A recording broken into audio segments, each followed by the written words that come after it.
ครูจัดการกันนะได้สังคมเริ่มครูจัดการคลาแต่สังคมเริ่มมันไตรสังนกริเจนจากกัมพูชีจรันเจียนសូមអរគុណច្រើនអរគុណសូមថ្វាយបង្គំព្រះថេរានុថេរៈគ្រប់ព្រះអង្គជាទីគោរពសក្ការៈសូមចម្រើនពរញាតិញោមពុទ្ធបរិស័ទទាំងអស់គ្នាព្រោះដូចដែលគុណម្ចាស់ញាតិញោមពុទ្ធបរិស័ទបានលើឲ្យព្រះថេរដីការបស់បដិជគុណព្រះមហាថេរ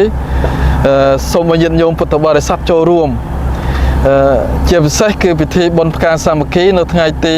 5ទី6សៅរ៍អាទិត្យខែ4នេះបងខែ4ខាងមុខថ្ងៃនេះខែ3អញ្ចឹងព្រោះខែ4ខាងមុខគឺថ្ងៃទី5ទី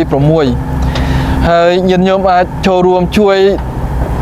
គ្រប់មធ្យោបាយបានទាំងថវិកាក្តីមកជួយការងារវត្តផ្ទាល់ក្តី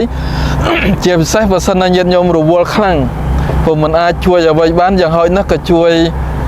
ផ្សព្វផ្សាយ share វីដេអូនេះបន្តដើម្បីបានញាតិញោមពុទ្ធបរិស័ទបានដឹងឲ្យកាន់តែទូលំទូលាយថាព្រះវិហារវត្តពុទ្ធរាំងសីកំពុងតែចាប់ផ្ដើមហើយបាន7ថ្ងៃហើយថ្ងៃនេះចូលមកដល់ថ្ងៃនេះគឺជាថ្ងៃទី7ហើយយ៉ាងហោចណាស់ក៏បានញាតិញោមបានឃើញបានដឹងបានឮបានអនុមោទនាគឺជាមហាកុសលមួយដ៏ធំធេងដែរព្រោះបើសិនណាញាតិញោមអត់បានចេញមកផ្ទាល់ឬក៏អត់បានផ្ញើបច្ច័យចូលរួម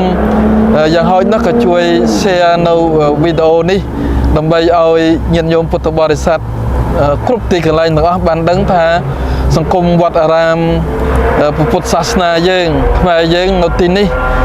រដ្ឋ New Jersey នេះកំពុងតែដំណើរការហើយដោយដែលគុណម្ចាស់ញាតិញោមបានឃើញដីបានជីកដល់កម្រិតគឺជំរៅទៅតាមស្តង់ដារហើយឥឡូវនេះកំពុងតែរៀបចំចងដែកក៏ដូចជាវាយពុំដើម្បីចាក់ប្លង់សេចាក់គ្រឹះកសាងព្រះវិហារនេះគឺជាការកសាងដ៏ធំមួយនៅសំណង់វប្បធម៌ពុទ្ធសាសនាឧទ្ទិសទៅដល់ព្រះសម្មាសម្ពុទ្ធជាម្ចាស់នៃយើងព្រោះអាស្រ័យនេះសូមញាតិញោមពុទ្ធបរិស័ទចូលរួមបានជាឧបនិស្ស័យជាមួយព្រះពុទ្ធនិងជាពិសេសគឺក្នុងពុទ្ធសាសនាទាំងមូលតែម្ដងសូមអរគុណនិងសូមអញ្ជើញញាតិញោមពុទ្ធបរិស័ទគ្រប់មជ្ឈដ្ឋានចូលរួម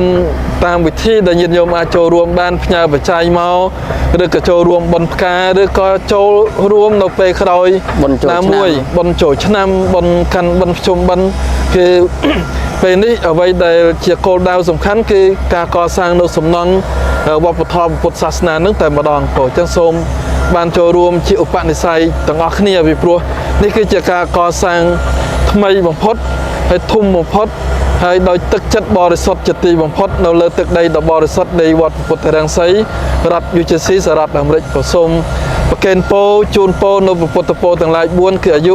វណ្ណៈសុខៈនិងពលៈកំបីឃ្លៀងឃ្លាតឡើយ